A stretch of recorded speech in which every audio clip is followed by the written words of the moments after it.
আমরা নিজেকে হারিয়ে ফেলি।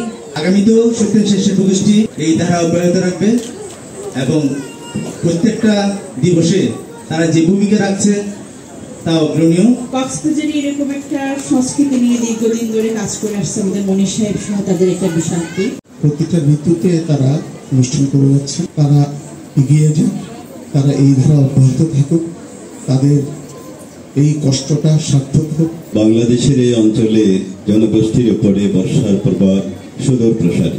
বিশেষ করে এই বাংলাদেশের কৃষি সমাজে যে কৃষক গোষ্ঠী, বলতে গেলে আমাদের এই দেশটি কৃষি প্রধান। এই বর্ষা এবং বৃষ্টির উপরেই সমগ্র কৃষি নির্ভর করে। কিন্তু এটাই খেয়াল করি যে তাদের পায়ের স্টেপ, হাতের স্টেপ কেমনি পড়লো না পড়লো, মিললো কিনা, এটা কিন্তু আমরা যত্ন করে খুব খেয়াল করি। বাঙালি সংস্কৃতিকে লালনের পাশাপাশি চর্চাটা যেন সবার মাঝে থাকে, সেই চেষ্টাটাই।